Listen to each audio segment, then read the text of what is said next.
I opened my door and she was standing there. Korean. Elegant. The kind of beautiful that looks like it was arranged rather than discovered. She looked at my stomach first. Then she looked at my face. Then she said, "I am looking for Kim Min-jun. I am his fiancée." I had saved that man with my bare hands. I had fallen for him in 7 days in ways I could not explain to anyone, including myself. I was carrying a child I had chosen alone on a Wednesday afternoon in February. And I was standing at my own door realizing that the man I had given everything to protect belonged to someone else. But that was not even the worst part. The worst part was what happened inside that apartment in the next 40 minutes. Because the woman standing at my door was about to say something that would change everything I thought I understood about my own child. And she did not even know she was going to say it. Let me take you back 3 days. Back to the photograph. Back to the moment I realized the danger had never left. Because nothing that happened at that door makes sense without understanding what came before it. My name is Adiz. Nearly 6 months pregnant. Nigerian-born. Seoul-trained. And the child growing inside me was already connected to this man in a way neither of us could have imagined. Welcome to Afro Seoul Romance Tales. If you love powerful stories like this, subscribe so you never miss one. Now, back to Seoul.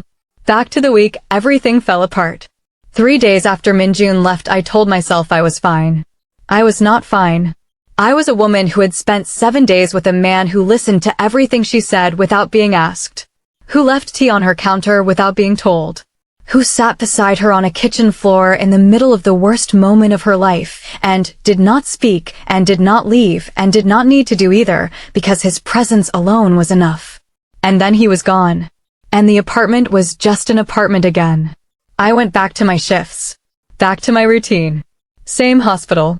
Same corridors. Same tired feet on the same wet pavement coming home at 2 in the morning. I told myself this was fine. I was lying to myself. And I knew it. And I kept doing it anyway. Because the alternative, admitting that 7 days had undone 28 years of careful distance, was more terrifying than anything that had happened in that alley. On the 3rd night I came home from my shift and found it. A photograph.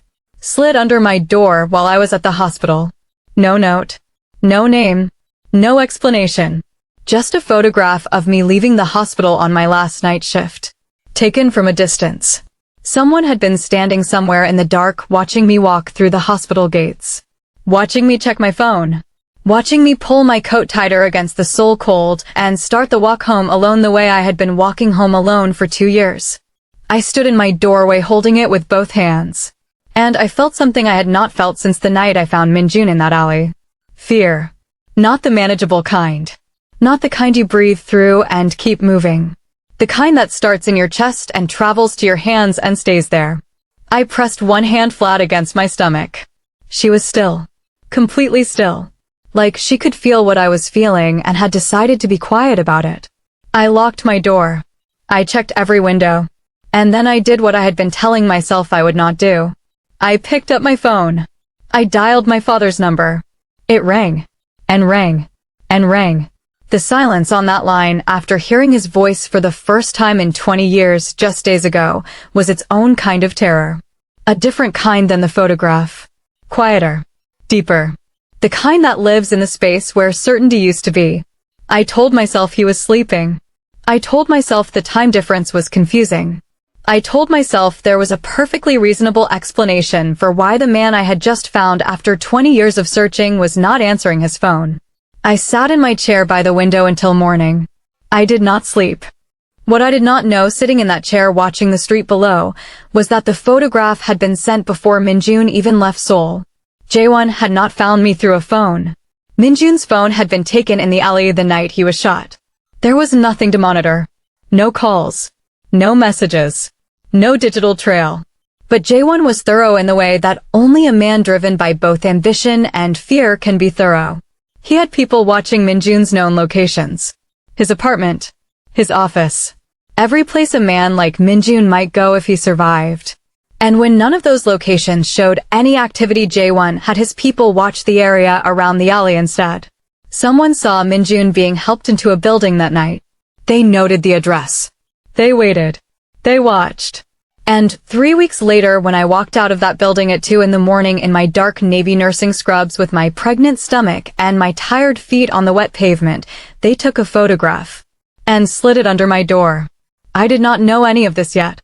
What I knew was that I was alone, pregnant, and someone had been standing in the dark watching me walk home. And I had absolutely no idea what to do about it. The knock came on the second evening. No warning, no message, no call. Just a knock. I stood on my side of the door for a long moment. Then I opened the door. And he was just standing there. Jacket on. Face honest and open and exhausted in a way I had never seen before. Like a man who had been carrying something very heavy for a very long time and had finally decided to put it down. I said, "You said you would come back if I let you." "I did not say you could come back like this." "No warning. No call. Nothing." He said, "I could not risk your phone being monitored." I stepped back from the door. Because of course I did. Because I was nearly 6 months pregnant and alone, and someone had been watching me walk home at night, and I was terrified even though I had not said it out loud to a single person, including myself. He came inside. He saw the photograph on my table immediately. He did not pick it up right away. He just looked at it for a long moment. Then he looked at me. And something crossed his face that I had not seen on him before. Not fear. Not anger. Guilt. The specific quiet guilt of a man who has just seen the consequence of a decision he made with the best intentions in the world. He said, "This was sent before I left." I said, "What?" He said, "The photograph. It was sent before I walked out your door." I did not know until after. By the time I found out, I was already gone, and I thought if I kept moving I could get ahead of it. I thought I could deal with it from the other direction and you would be safe because I was no longer here. The kitchen was very quiet. I said, "You left knowing someone had already found me." He said nothing. I said, "You left me here. Alone. Pregnant. Knowing someone had found me. And you said nothing." He said, "I was trying to protect you." And that was when something in me that had been patient and composed and professional for 28 years finally ran out of road. I said, "You left without telling me what to watch for. Without telling me how they think. Without telling me what to do if they came back. You treated me like someone who needed to be kept safe instead of someone capable of handling the truth. I am a nurse. I pulled 4 bullets worth of damage out of your chest alone at 2 in the morning while nearly 6 months pregnant, and I did not flinch once. Do not treat me like I cannot handle the truth." He looked at me for a long time. Then he said, "You are right." 2 words. No defense. No explanation. No complicated language of a man protecting a decision he knew was wrong. Just, "You are right." I turned away before he could see what those 2 words did to my face. I had prepared for excuses. For the careful diplomacy of a powerful man who had never once in his life been told he was wrong by someone he could not dismiss. What I got was 2 words. Clean. Accountable. Immediate. I did not know what to do with that. He told me everything he had found out after he left. His brother had been watching from the beginning. Not through phones or networks. Through people. Patient, careful people who stood in the dark and watched and reported back. That was how J1 operated. That was how he had always operated. Quietly. Thoroughly. Without leaving anything to chance. He heard the phone call to my father through a contact who had been monitoring my building since the night Minjun was brought inside. I said, "So he knows about my father too." He said, "Your father is safe." I made sure of that before I came back here. My contact had been preparing the documents for weeks. Your father had everything he needed to move safely the moment we made contact. I looked at him. He said it so quietly. Like it was something small. Like he had not just told me that while I was sitting here for 3 days unable to reach my father, he had already found him and made sure he was protected. I said, "You found him." He said, "Yes." I said, "And you made sure he was safe?" He said, "Yes." I said, "Before you came back here?" He said, "Yes." Before anything else. The kitchen was very quiet again. And I thought, who are you? What kind of man does that quietly? Without being asked. Without saying a word about it until now. Without using it as a reason for forgiveness or a tool for softening what he had done wrong. He just did it. And said nothing. And came back anyway. I had no answer for that kind of man. I had never met that kind of man before. I started noticing things after that. The way he moved through my apartment differently this time. Not like a man recovering from 4 bullets and calculating every exit. Like a man who had decided something. Settled something inside himself that had been unsettled for a long time. He made tea without being asked. He checked the window twice. Not with the old controlled habit. With something more honest. Something that said, I am not hiding what I am watching for anymore. I am watching because you deserve to know I am watching. He sat across from me at the table and he said, I need to tell you something. And I need you to hear all of it before you respond. I folded my hands on the table. He said, I came back before I knew. I need you to understand that before anything else. Whatever I am about to tell you, I came back for you. Not for any other reason. Just you. I said, what are you about to tell me? He said, someone is coming here today. I could not stop it. And I need you to be prepared. I said, who? He looked at me. And before he could answer, there was a knock at the door. I opened the door. Korean. Elegant. The kind of beautiful that looks like it was arranged rather than discovered. She looked at my stomach first. Then she looked at my face. Then she looked past me at Minjun. She said, I am looking for Kim Minjun. I am his fiancée. My name is Seoyun. I have been searching for him for 3 weeks. I found a photograph of this building in his private documents. I have been standing outside for 2 hours trying to decide whether to knock. She said all of this very quietly. Not dramatically. Not as a weapon. Just as the truth. The way a person speaks when they have been carrying something for 3 weeks and have finally run out of the energy required to carry it any further. I stepped back from the door. Because what else do you do? What is the correct response when the life you thought you were building turns out to already belong to someone else? The 3 of us sat in my small apartment in Seoul with one enormous unspoken thing between us. Seoyun was not what I expected. I had expected cold. I had expected cruelty. I had expected the sharp, composed anger of a woman who had every right to be angry. What I got was something harder to navigate than anger. I got honesty. She looked at Minjun and she said, I am not here to fight. I am here because I have been searching for you for 3 weeks and I needed to know you were alive. I needed to see it with my own eyes. Minjun said, I am sorry. I could not contact anyone. It was not safe. She said, I know. I understand why. I found enough in your documents to understand most of what happened. Then she looked at me. Then she looked at my stomach. Then she looked back at Minjun. She said, is this why you came back? Is this child yours? Minjun said, no. I did not know about the pregnancy before I came back. I came back for her. Not for any other reason. Seoyun looked at him for a long time. The way a woman looks at a man when she is deciding whether to believe something she very much wants not to be true. Then she looked at me. She said, whose child is it? I said, the donor was anonymous. I chose from a fertility clinic in Gangnam. I do not know who the father is. Something crossed Seoyun's face. She went completely still. The way a person goes still when a random piece of information lands in a place where another piece of information has been sitting for a long time waiting for something to connect to. She opened her bag slowly. She took out her phone. She turned it toward me. A photograph of a document. A receipt. A clinic name. A date. A reference number under a false name. She said Minjun had surgery 3 years ago.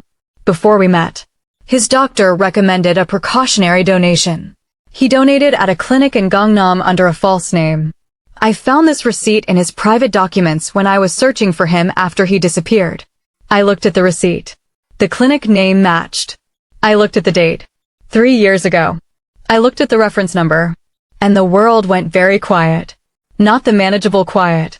Not the quiet of a room between conversations. The quiet of a woman standing at the edge of something so large she cannot see the other side of it. I thought about a Wednesday afternoon in February. A clean white waiting room. My hands folded in my lap. A file number. A choice I made alone because I was tired of waiting for life to look the way I planned. I thought about the child moving inside me every night. The quiet, steady movements of someone who had been paying attention to a world she had not yet entered. I thought about fate. About the specific impossible mathematics of two people making the same kind of quiet, private decision in the same city in different years, and ending up connected by a number neither of them knew the other had. I had chosen him. Without knowing it was him.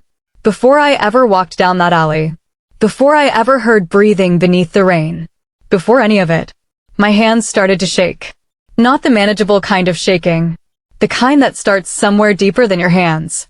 I looked at Minjun. Minjun looked at the receipt. Then he looked at my stomach. Then he looked at my face. And for the first time in the entire time I had known him, Kim Minjun, who had never broken. Not in the alley.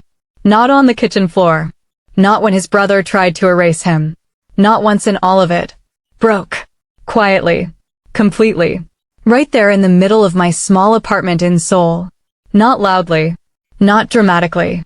Just, everything he had ever built around himself came down at once. Every wall.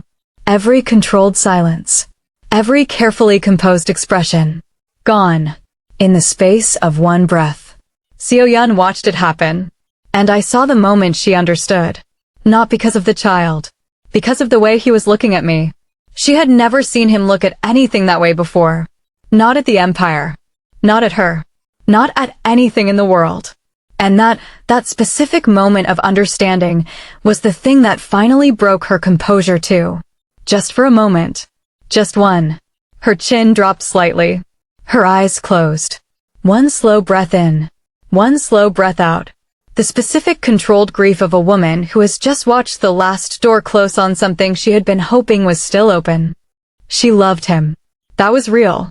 Whatever else was complicated, that was real. And she was losing him in real time. In a stranger's apartment. In front of the woman he had chosen instead. She picked up her bag. She stood. She said to Minjun, "I will tell the families the engagement is ended. I will handle it. You do not need to be involved in that conversation." He said, "Seo-yeon." She said, "Do not. Please. Just do not." She walked to the door. Then she stopped. She turned around. She looked at me for a long moment. And then she said something I was not prepared for. She said, "He is a good man. He does not always know how to show it. But he is a good man." She looked at my stomach. She said, "Take care of him." And she left. The apartment was very quiet after the door closed. I stood in the middle of my kitchen. I did not move for a long time. And the doubt came. The way it always comes. Quietly. Uninvited. Wearing the voice of every reasonable thing you have ever told yourself. Who are you to want this? You are a woman who made a quiet, private decision alone in a clinic. You are a woman who pulled a stranger out of an alley and called it nursing instinct. You are a woman who fell for someone in 7 days and called it nothing. You built a careful, invisible life in a city that did not know your name. You did not come to Seoul for this. You do not get to want this. I pressed my hand to my stomach. And then I thought, but she is already here. She is already real. And she did not ask permission either. Then Minjun said, "Adiz." And something about the way he said my name, just my name. The same way my father had said it across 20 years of distance. Like it was the only word that mattered. Like everything else could wait. Something in me that had been holding very tightly for a very long time let go. I said I chose him. I chose him before I ever knew he existed. On a Wednesday afternoon in February, I sat in a waiting room alone, and I chose a file number, and I made the most private decision of my life, and I thought it belonged entirely to me. I stopped. Minjun said nothing. He just waited. I said, "It was never anonymous. It was always him. It was always this." And I did not know. I had no way of knowing. And somehow that is the most devastating and the most beautiful thing that has ever happened to me simultaneously, and I do not know what to do with that. My voice broke on the last word. Just slightly. Just enough. Minjun crossed the kitchen in 3 steps. He sat beside me the way he had sat beside me on the kitchen floor the night I found out my father was alive. Not touching. Not speaking. Just present. Steady. Refusing to leave. I pressed both hands to my stomach. She moved. Quietly. Steadily. Like she approved of something I had not yet given myself permission to feel. I thought, she has always known. She has been paying attention this entire time. I said, "You donated 3 years ago." He said yes. I said, before you met her. He said yes. I had surgery. The doctor recommended it as a precaution. I went alone. Under a false name. I never thought about it again. I never imagined anyone would. He stopped. I said, tell me the truth. All of it. Not just the practical part. He was quiet for a long time. Then he said, 3 years ago I had surgery alone. No one to tell. No one to sit in that waiting room with me. I had been running my father's empire since I was 24 years old, and I had never once made a single decision that belonged only to me. Not one. Everything was the company. The family name. The arrangements. The responsibility. He stopped. I said, and... He said, and I walked into that clinic and I made one quiet private decision that had nothing to do with any of it. Not the empire. Not the name. Not my father's arrangements. Just me. One thing in the world that came from me alone. The kitchen was completely still. I said, I went to a clinic on a Wednesday afternoon in February because I was tired of waiting for my life to look the way I planned. He looked at me. I said, we made the same decision. In different years. In different clinics. For different reasons. He said, and ended up in the same place. I said, yes. Something between us shifted in that moment. Not into something simple. Into something honest. Which has always been more powerful than simple. He looked at me for a long time. Then he said, I need to say something out loud. Not because you asked. Because I need you to hear it. I said nothing. He said, I choose you. Not because of her. Not because of the baby. Not because of what fate wrote before either of us knew it was being written. I choose you because of who you are. Because of what you did in that alley. Because of the way you pushed back when I was wrong. Because of every single thing about you that has nothing to do with any of this. He said, I choose you. Completely. At whatever cost that comes with. The kitchen was very quiet. I looked at him for a long time. Then I said, okay. Not dramatically. Not with tears. Just okay. Because sometimes the most honest answer to the thing you have been waiting to hear your entire life is simply okay. I believe you. I am staying. Okay. I was still sitting with all of it when the second knock came. Minjun went to the door. He looked through the window first. The old controlled habit. Still there. Still automatic. Then his whole body changed. Not with fear. Not with anger. With something older than both. He opened the door. And his brother was standing there. Jae-won. Younger. Same sharp Korean features. Same jawline. Different eyes. The eyes of a man who has not slept properly since a rainy night in a Seoul alley 3 months ago. No hired men behind him. No weapon visible. No plan on his face. Just a younger brother standing at a door alone. They looked at each other for a long time. Neither of them spoke. Then Jae-won said, I need to tell you something. Minjun said, I know. Jae-won said, you know. Minjun said, I heard your footsteps walking away. 6 words. Not shouted. Not broken. Not dramatic. Just stated. Like a fact. Like weather. Like something that has always been true and only now has been said out loud between the 2 people who needed to say it. Jae-won had no answer. Because what do you say to your brother when he tells you that he was lying face down dying in the rain with 4 bullets in his chest, and he knew, from the sound of footsteps, that it was you walking away? There is nothing to say. The silence lasted a long time. Then Jae-won said, it was the company. And it was Seo-yeon. Both. I hate myself for both. Minjun said, you loved her. It was not a question. Jae-won said, before you ever spoke to her. I saw her first. I felt something first. And then I watched you walk into the room, and I watched her eyes go to you the way everyone's eyes always go to you. And I said nothing. Because I loved you. And I kept saying nothing. For 2 years. Until the nothing became too heavy. Minjun said, you could have told me. Jae-won said, I know. Minjun said, I would have stepped back. If you had just told me. I would have stepped back without hesitation. Jae-won said, I know that now. Minjun said, you knew it then too. Jae-won had no answer for that. Because it was true. He knew Minjun would have stepped back. And that knowledge was its own kind of wound. Because it meant that, even in sacrifice, Minjun would have been the better man. And Jae-won could not live inside that truth either. The silence between them was the heaviest thing in the room. Then Minjun said, I need you to leave. And I need you to fix what you broke. Not for me. For the people around me who got caught in what you did. Jaewon looked past Minjun at me. He looked at my stomach. Then he looked at my face. He said, I am sorry. For what my choices cost you. For all of it. I looked at him for a long moment. This man who had stood in a dark alley and pulled a trigger and walked away from his own brother's body in the rain. This man who had sent a photograph under my door and made me sit alone in a chair until morning. This man who had put danger into the same space as my child without a second thought. I said, I know. Not forgiveness. Not yet. Maybe not ever. But acknowledgement. The specific, honest acknowledgement of a woman who has spent too much of her life carrying things that did not belong to her and has finally learned to put them down. Jaewon nodded. He looked at Minjun one more time. Then he said, this is not finished.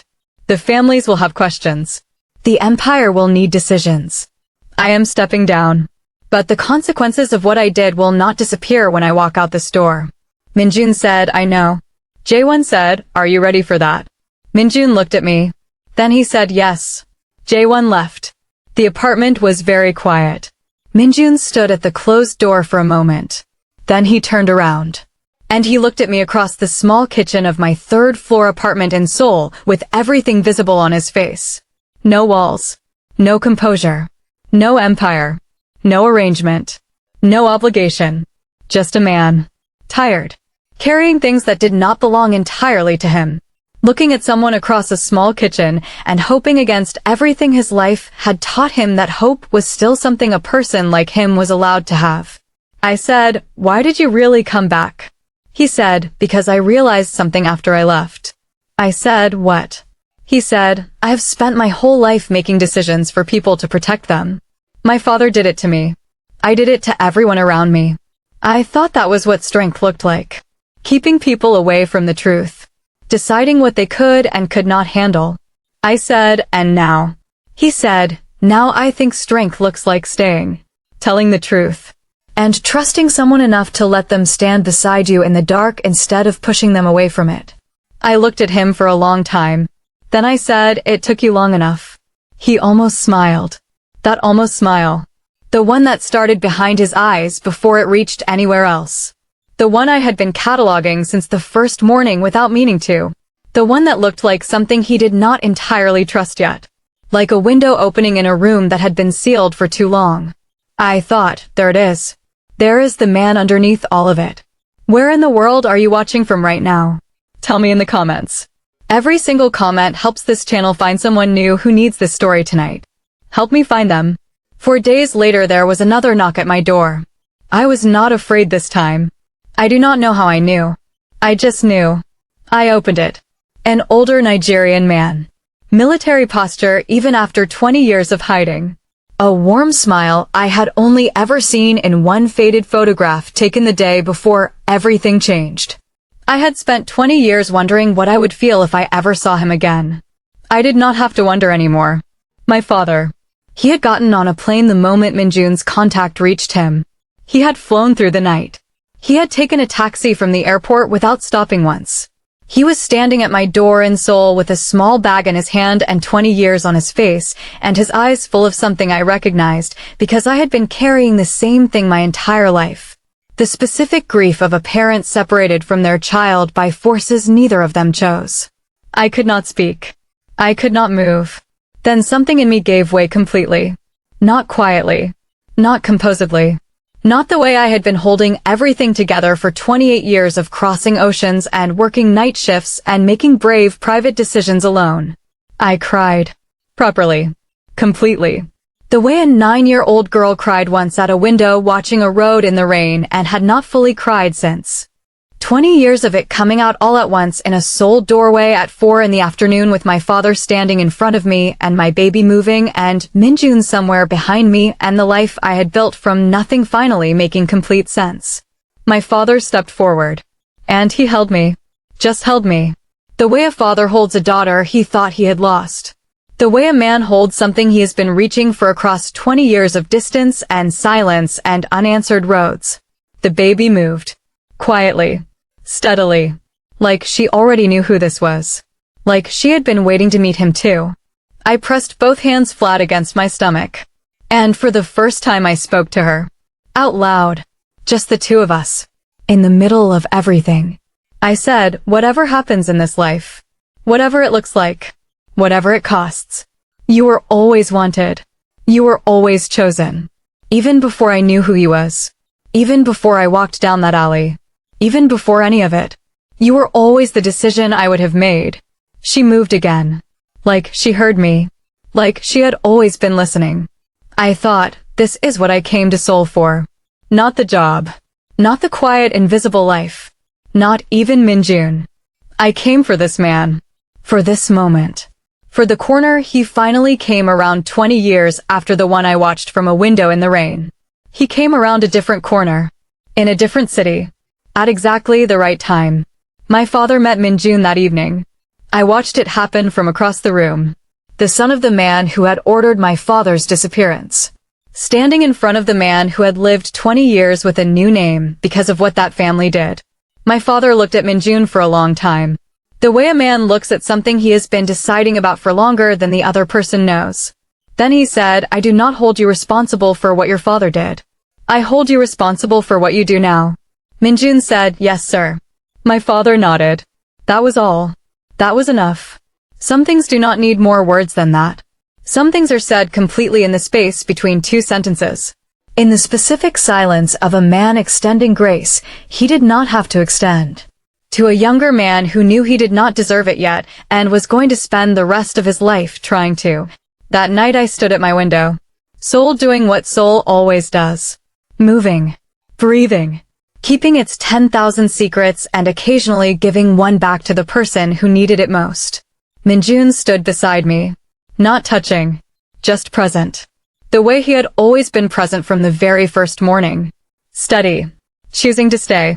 Without being asked. Without needing to be asked. My father was sleeping in my small spare room.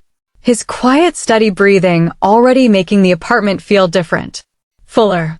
Like a space that had been missing something for 20 years had finally remembered what it was supposed to contain. I looked at his photograph on the desk. The man with the warm smile who had no idea it was the last photograph anyone would take of him before everything changed.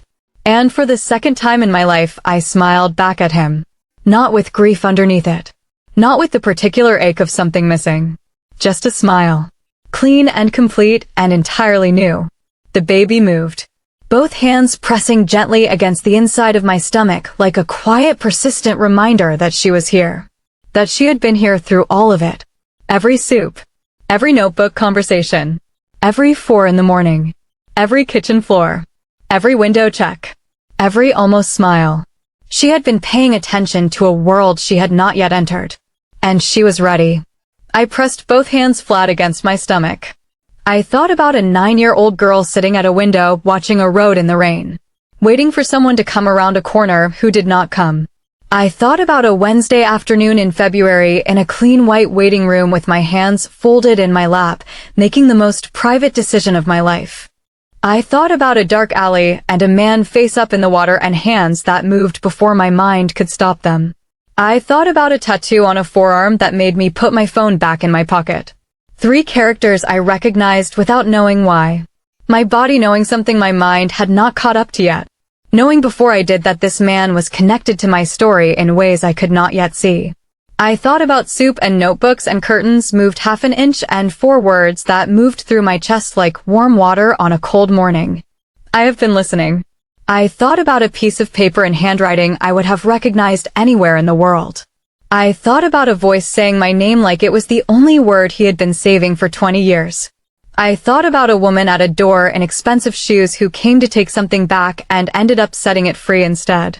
I thought about a younger brother who could not say 3 words out loud and what it cost everyone around him that he could not.